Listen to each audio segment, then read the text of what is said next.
So what do you make of recent claims by Cameron and many others that it is really the EU that has kept peace in Europe since the Second World War?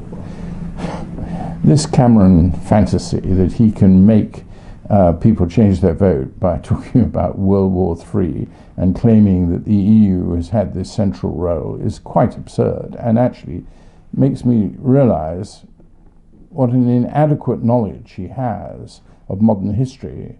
I mean, there is no question that the fundamental source of peace in Europe has been the creation in 1949 of NATO. That was Ernest Bevin's greatest achievement as Foreign Secretary, and something that the Labour movement ought to be extremely proud of. It's not a dysfunctional organisation like the EU, far from it.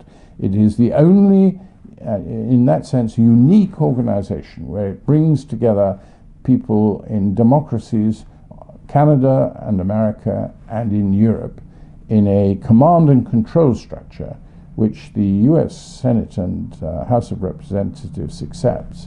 Remember, the League of Nations broke down on the inability of President Woodrow Wilson to get the United States to support a really effective peacekeeping organization, the League of Nations.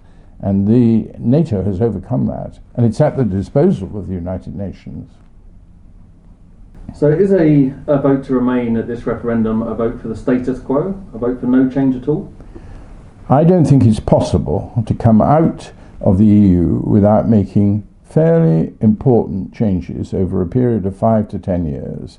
It has to have a reorientation of our trading effort away from Europe and towards the wider global world. I think that's a challenge which British industry and British services are very well able to make. They've already done it. Actually, over the last 10 years, we've seen a 10% shift away from European trade into the global trade. But that is not going to be, absolutely easy. There are advantages in the single market that we've been able to have, a certain measure of protectionism, to be frank about it, and it will be more challenging out in the world. But we have to do it. We are being dragged down by the Eurozone.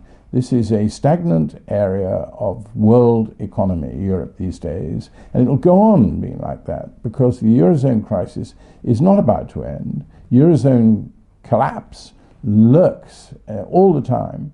You won't have to believe me, believe the former governor of the Bank of England. He's quite clear. The Eurozone crisis will continue.